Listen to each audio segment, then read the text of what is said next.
बस थोड़ी सी हिम्मत से फर्क बहुत बड़ा होता है। एक चरवाहा था जिसके पास 11 भेड़ें पाल रखी थी। वह रोज उन्हें चराने ले जाता था और शाम को अपने बाड़े में अंदर कर देता था। सब कुछ ठीक चल रहा होता था कि एक दिन सुबह जब चरवाहा भेड़ें निकाल रहा था, तब उसने देखा कि बाड़े से एक भेड़ गायब हो गया है। चरवाहा इधर उधर देखने लगता है। बाड़ा कहीं से टूटा तो नहीं है, और कंटीले तारों की वजह से इस बात की भी कोई संभावना नहीं थी कि बाहर से कोई जंगली जानवर अंदर आया घुसा हो और भेड़ उठाकर ले गया हो। चरवाहा बाकी बची भेड़ों की तरफ घूमा और पूछा, क्या तुम लोगों को पता है कि यहाँ से एक भेड़ गायब हो गई है? क्या रात को यहाँ कुछ हुआ था? सभी भेड़ों ने ना करके सर हिला दिया। उस दिन भेड़ों के चराने के बाद चरवाहे ने हमेशा की तरह भेड़ों को बाड़े में ही अंदर कर दिया।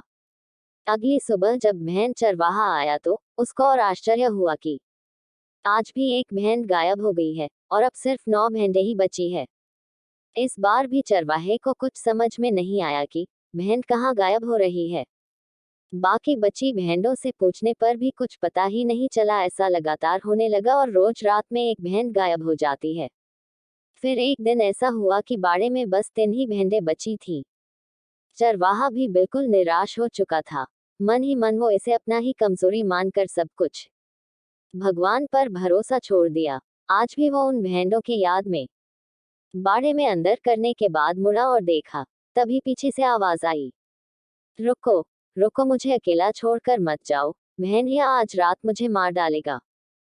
चरवाहा फौरन पलटा और अपनी लाठी पकड़ते हुए बोला, भेड़िया कहाँ है? भेड़िया, भीड़ इशारा करते हुए बोली, आपके सामने खड़ा है। लेकिन भेड़ नहीं थी।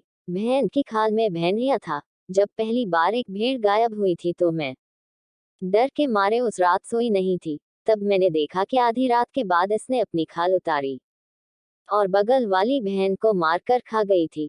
भेड़िए ने अपना कहानी खुलता देख वहां से भागने लगे, लेकिन चरवाहा तेज था और लाठी से ताबड़तोड़ मारने लगा और उसे वही ढेर कर दिया। चरवाहा पूरी कहानी समझ चुका था और वह पहले से ही गुस्से में था। उसने भेड़ से चीखते हुए पूछा, जब तुम ये बात जानते हुए भी क्यों पहले से जानती थी तो मुझे बताया क्यों नहीं? भेड़ डरते शर्माते हुए बोली।